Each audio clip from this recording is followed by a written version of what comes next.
안녕하십니까. 2025년 말 동남아시아 군사지형에서 조용하지만 결코 가볍지 않은 신호가 포착되고 있습니다. 표면적으로 보면 단순한 법 개정론이 예산 조정 그리고 한 장의 양해각서 이야기처럼 보일 수 있습니다. 그러나 이 모든 흐름을 하나로 연결해보면 지금 필리핀에서 벌어지고 있는 움직임은 단순한 구매 검토가 아니라 한국산 차세대 전투기 KF-21의 수출 역사를 바꾸는 분기점에 가깝습니다. 최근 필리핀 의회에서 대통령령 제415호 개정안이 논의되기 시작했습니다. 이 개정안의 핵심은 국가 차원의 차입 한도를 조정하는 문제이지만 군사 분야를 아는 사람이라면 이 시점과 맥락이 결코 우연이 아니라는 점을 즉각 알아차릴 수 있습니다. 바로 이 개정안과 거의 동시에 필리핀 내 군사 전문 매체와 영향력 있는 군사 유튜버들 사이에서 KF-21 블록2 도입 가능성이 구체적인 숫자와 일정으로 언급되기 시작했기 때문입니다. 이야기의 출발점은 단순한 소문이 아니었습니다. 2025년 12월 초 동남아시아 군사 안보를 전문으로 다루는 매체를 통해 필리핀이 KF-21 블록2를 최대 20대 규모로 도입하는 방안을 검토 중이라는 보도가 나왔습니다. 이 보도는 곧바로 현지 여론을 자극했고 필리핀 내부에서는 단순한 전투기 도입을 넘어 조기경 보통제기와 공중급여기까지 함께 확보하는 종합전력 강화 구상이 거론되기 시작했습니다. 이는 곧 필리핀이 KF-21을 단순한 전술 전투기가 아니라 공군 전력 구조 전체를 재편하는 핵심 축으로 바라보고 있다는 의미로 해석됩니다. 중요한 점은 필리핀이 이런 결정을 쉽게 내릴 수 있는 국가가 아니라는 사실입니다. 필리핀은 경제 규모나 국방 예산 측면에서 결코 여유로운 나라가 아닙니다. 그럼에도 불구하고 최근 몇 년간 필리핀 해군은 현대중공업의 최신 호위함을 추가 발주했고 공군 전력으로는 FA-50 블록 20을 12대 도입하는 결정을 내렸습니다. 이미 상당한 현금 지출이 이뤄진 상황에서 다시 KF-21이라는 중형급 차세대 전투기를 12대 혹은 20대 규모로 검토하고 있다는 것은 단순한 관심 차원을 넘어선 전략적 선택을 의미합니다. 여기서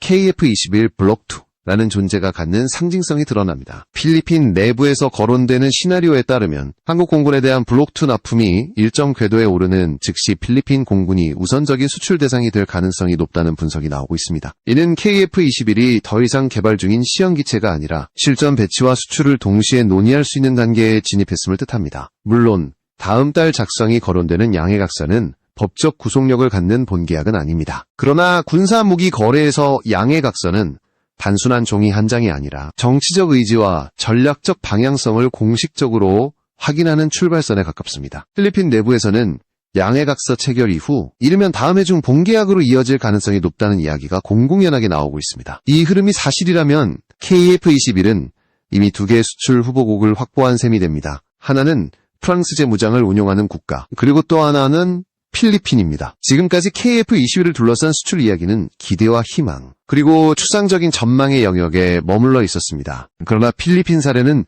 처음으로 구체적인 수량, 시기, 법적 절차가 함께 언급되는 단계로 진입했다는 점에서 차원이 다릅니다. 이 변화는 KF-21이라는 기체 자체를 넘어 한국 방위산업이 더 이상 국내 수요에만 의존하지 않고 본격적인 글로벌 시장 경쟁에 뛰어들고 있음을 보여주는 신호탄이라 할 수 있습니다. 이제 중요한 질문은 하나입니다. 왜 하필 필리핀인가? 그리고 왜 지금 KF-21 블록2인가?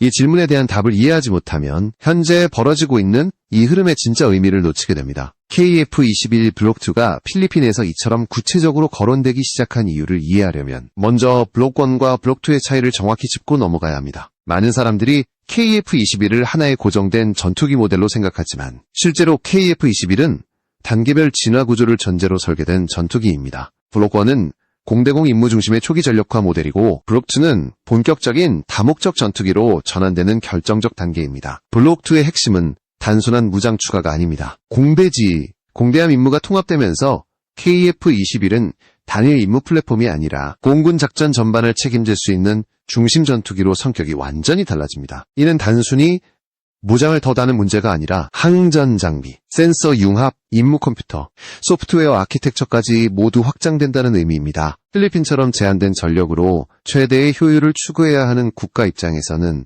이 변화가 매우 치명적으로 다가옵니다. 지금까지 필리핀 공군은 노후 전투기 문제로 오랫동안 고민해왔습니다. 다목적 전투기를 도입하려 해도 가격과 유지비가 발목을 잡았고 최신 스텔스 전투기를 선택하자니 운용 비용과 정치적 제약이 너무 컸습니다. 이런 상황에서 KF-21 블록2는 현실적인 대안으로 떠오릅니다. 완전한 5세대 전투기는 아니지만 4.5세대 전투기의 한계를 상당 부분 극복하면서도 가격과 운용 난이도는 상대적으로 낮기 때문입니다. 특히 블록2가 갖는 강점은 확장성과 업그레이드 여지입니다. 필리핀 내부에서 KF-21 도입을 단순한 구매가 아니라 장기적 투자로 바라보는 이유도 여기에 있습니다. 블록2로 시작해 향후 성능 개량형이나 상위 블록으로 전환할 수 있다는 점은 초기 도입 부담을 낮추면서도 미래 전력 공백을 최소화할 수 있는 구조를 만들어줍니다. 다시 말해 지금은 블록2를 들여오지만 전력의 수명 주기는 훨씬 길게 가져갈 수 있다는 계산이 성립하는 겁니다. 또 하나 중요한 요소는 운용 개념입니다. 필리핀에서 거론되는 시나리오에는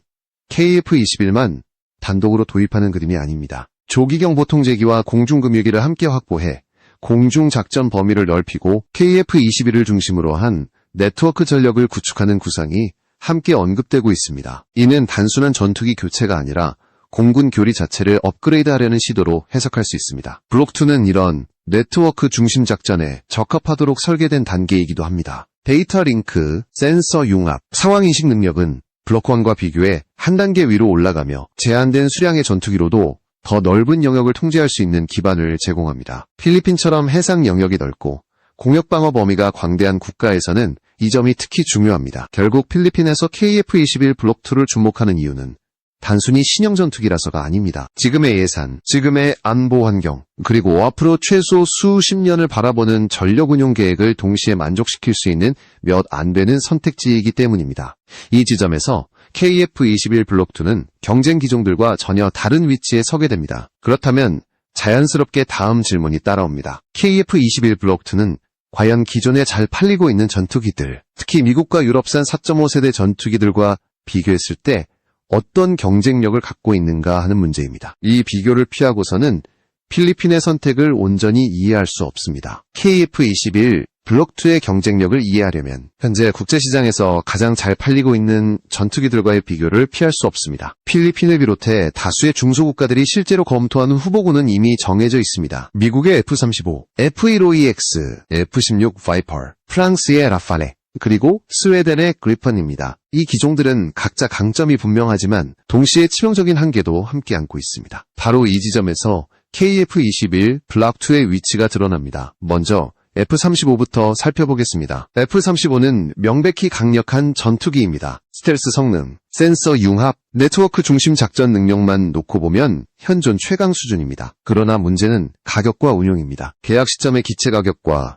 실제 인도 시점의 가격이 다르고 인도 이후에도 업그레이드 비용이 지속적으로 발생합니다. 여기에 유지보수와 부품 공급까지 더해지면 중소국가 입장에서는 감당하기 어려운 수준으로 부담이 커집니다. 실제로 F-35를 도입한 국가들 중에서도 가동률 문제와 예산 압박을 공개적으로 언급하는 사례가 계속 나오고 있습니다. F-15EX는 강력한 탑재량과 장거리 타격 능력을 자랑하지만 이 기체는 본질적으로 대형 전투기입니다. 필리핀처럼 기지 인프라와 운용 환경이 제한적인 국가에게는 과한 선택이 될 수 있습니다. 가격 역시 결코 낮지 않고 대형 기체 특유의 유지 비용도 무시할 수 없습니다. F-16V파는 이미 검증된 플랫폼이라는 장점이 있습니다. 많은 국가들이 운용 경험을 가지고 있고 4, 5세대 전투기의 대표 주자라 할 수 있습니다. 그러나 문제는 공급망입니다. F-16은 워낙 많은 국가에 판매되었기 때문에 부품 공급과 정비 일정이 점점 빡빡해지고 있습니다. 문제가 발생했을 때 신속하게 가동률을 회복하기 어렵다는 점은 실전 운용에서 치명적인 약점이 됩니다. 프랑스의 라팔레는 성능 면에서는 매우 균형 잡힌 전투기입니다. 그러나 가격이 문제입니다. 단가 자체가 높을 뿐만 아니라 무장과 후속 지원 비용까지 포함하면 총 사업비는 급격히 상승합니다. 단발 전투기인 그리픈 역시 상대적으로 저렴하다는 이미지가 있었지만 실제 수출 사례를 보면 최근에는 가격 경쟁력이 예전만 못합니다. 브라질 수출 당시에도 이미 높은 수준이었고 성능 개량형으로 갈수록 비용은 계속 증가하고 있습니다. 이런 상황에서 KF-21 블록2의 위치는 매우 독특합니다. KF-21은 완전한 스텔스 전투기는 아니지만 레이더 반사 면적 저감 설계와 최신 항전 체계를 통해 4.5세대 전투기 중에서도 한 단계 진화한 형태를 지향합니다. 동시에 가격은 5세대 전투기보다 훨씬 낮고 운용 개념은 중소 국가의 현실에 맞춰져 있습니다. 특히 중요한 점은 KF-21이 앞으로의 업그레이드를 전제로 설계되었다는 사실입니다. 블록 2를 시작하더라도 이후 성능 개량이나 상위 블록으로 전환할 수 있는 구조를 갖추고 있습니다. 이는 한 번 도입하면 끝나는 전투기가 아니라 장기간에 걸쳐 전력을 성장시킬 수 있는 플랫폼이라는 의미입니다. F-35처럼 도입 이후에도 계속 비용이 불어나는 구조와는 성격이 다릅니다. 필리핀 입장에서 보면 선택지는 명확해집니다. 최상급 성능을 위해 모든 부담을 감수할 것인가, 아니면 현실적인 비용 안에서 장기 운용이 가능한 전투기를 선택할 것인가 하는 문제입니다. KF-21 블록2는 바로 이 현실적인 선택지의 중심에 서 있습니다. 이제 시선은 단순한 기체 비교를 넘어 돈의 문제로 옮겨가야 합니다. 결국 전투기 도입에서 가장 냉정한 기준은 성능보다도 총 사업비와 운용 가능성입니다. 이 지점에서 KF-21 블록2가 왜 주목받는지 숫자로 확인할 필요가 있습니다. 전투기 도입에서 가장 냉정하게 작용하는 요소는 결국 숫자입니다. 아무리 성능이 뛰어나도 예산을 초과하고 운용이 불가능하다면 그 전투기는 서류 속 계획으로 끝나게 됩니다. 필리핀을 비롯한 많은 국가들이 KF-21 블록2를 진지하게 바라보기 시작한 이유도 바로 이 지점에서 분명해집니다. 현재 국제시장에서 전투기 사업은 단순한 기체 가격 경쟁이 아닙니다. 계약 당시의 도입 단가, 무장 패키지, 훈련 비용, 유지, 보수, 업그레이드, 그리고 수십 년간 이어지는 운영 비용까지 모두 합산한 총 사업비가 실제 판단 기준이 됩니다. 이 기준으로 놓고 보면 많은 국가들이 처음 선택했던 전투기에 대해 후회를 드러내는 상황이 이어지고 있습니다. 대표적인 사례가 F-35입니다. F-35는 계약 당시에는 경쟁력 있는 조건처럼 보이지만 실제로 기체를 인도받고 운용에 들어가면 이야기가 달라집니다. 지속적인 소프트웨어 업데이트, 부품 교체, 성능 개량 비용이 반복적으로 발생하며 이 비용은 도입국의 통제를 벗어나는 경우가 많습니다. 결국 일부 국가는 충분한 수량을 도입해놓고도 가동률을 유지하지 못하는 상황에 직면하게 됩니다. 전투기가 경납고에 묶여있는 상태라면 그 성능은 아무 의미가 없습니다. 유럽산 전투기 역시 상황은 크게 다르지 않습니다. 라팔레나 유로파이터 계열은 성능 자체는 검증되었지만 무장과 후속 지원 비용이 매우 높습니다. 특히 프랑스의 무장을 함께 운용해야 하는 구조는 장기적으로 예산 압박을 키우는 요인이 됩니다. 그래프는 상대적으로 경제적인 선택지로 인식되어 왔지만 최근 수출 사례들을 보면 성능 개량형으로 갈수록 비용이 빠르게 상승하고 있습니다. 이런 환경에서 KF-21 블록2의 가장 큰 강점은 비용 구조의 예측 가능성입니다. KF-21은 도입 이후에도 무한정 비용이 불어나는 구조가 아니라 단계별 성능 개량을 전제로 한 설계 철학을 가지고 있습니다. 즉, 국가가 감당할 수 있는 범위 안에서 업그레이드 시점과 수준을 스스로 선택할 수 있다는 의미입니다. 이는 중소국가에게 매우 중요한 요소입니다. 또 하나 주목해야 할 점은 정비와 유지 보수입니다. 전투기 운용에서 가동률을 좌우하는 것은 단순한 성능이 아니라 정비 속도와 부품 공급입니다. 최근 공개된 정보들을 종합하면 KF-21은 주요 장비에 대한 국산화 비중을 점진적으로 확대하는 방향으로 개발이 진행되고 있습니다. 이는 도입국 입장에서 정비와 유지 관리의 속도를 크게 높일 수 있는 조건을 만들어줍니다.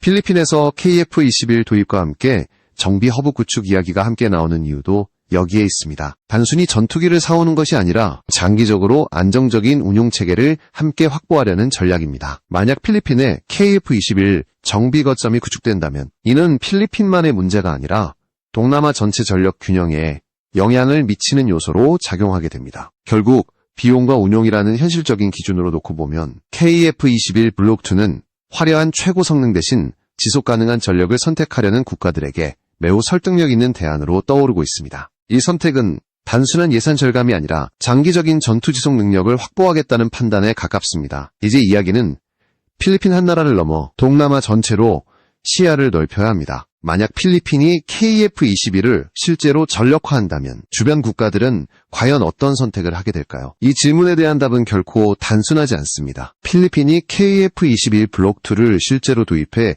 전력화에 성공한다면 그 파장은 한 나라에 국한되지 않습니다. 동남아시아 공군 전력 구도 전체가 흔들릴 가능성이 높아집니다. 이유는 간단합니다. 이 지역의 많은 국가들이 비슷한 문제를 동시에 안고 있기 때문입니다. 노후 전투기 교체 시기가 다가왔지만 5세대 전투기를 감당하기에는 예산과 운용 여력이 부족하고 기존 4.5세대 전투기들은 가격 대비 효율에 대한 의문이 커지고 있는 상황입니다. 가장 먼저 영향을 받을 국가로 거론되는 곳이 말레이시아입니다. 말레이시아는 이미 FA50 블록 20 도입을 확정하고 인도를 기다리고 있는 상황입니다.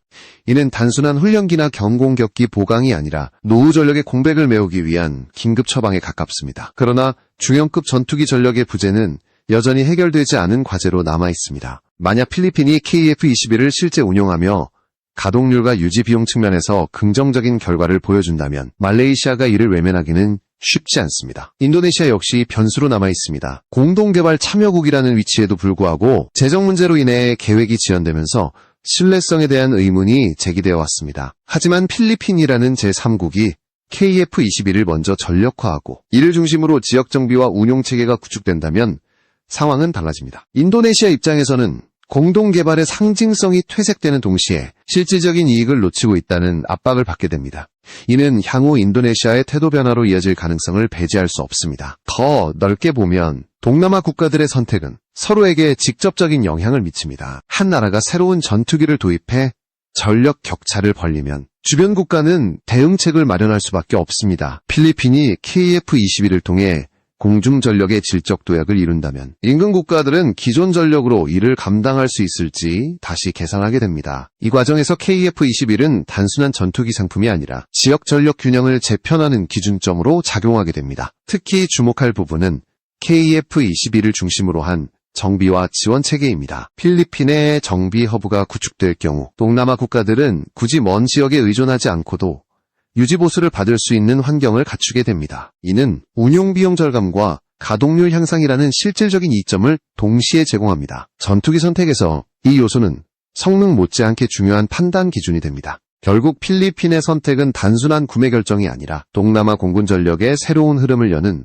시금석이 될 가능성이 큽니다. KF-22 블락2가 이 지역에서 첫 번째로 실전 배치되는 순간 그 이후의 선택지는 주변 국가들에게도 자연스럽게 열리게 됩니다. 이 변화는 단기간에 끝나는 이슈가 아니라 앞으로 수십 년간 이어질 전력 재편의 출발점이 될 수 있습니다. 이제 마지막으로 짚어봐야 할 것은 이 모든 흐름이 한국 방위산업과 KF-21 프로그램 자체에 어떤 의미를 갖는가 하는 문제입니다. 필리핀 사례는 단순한 수출 성공을 넘어 더 큰 그림을 예고하고 있습니다. 필리핀에서 시작된 KF-21 블록2 논의는 단순한 수출 계약 가능성을 넘어 한국 방위산업 전체의 위상을 가늠하는 시험대가 되고 있습니다. 지금까지 한국산 전투기는 주로 경공격기나 훈련기 영역에서 경쟁력을 입증해왔습니다. 그러나 KF-21은 처음부터 중형급 차세대 전투기로 설계되었고 이 기체가 실제 수출 시장에서 성과를 내느냐 여부는 한국이 어디까지 갈 수 있는지를 보여주는 상징적인 지표가 됩니다. KF-21 프로그램의 가장 큰 과제 중 하나는 양산 규모였습니다. 개발비를 회수하고 장기적인 성능 개량을 이어가기 위해서는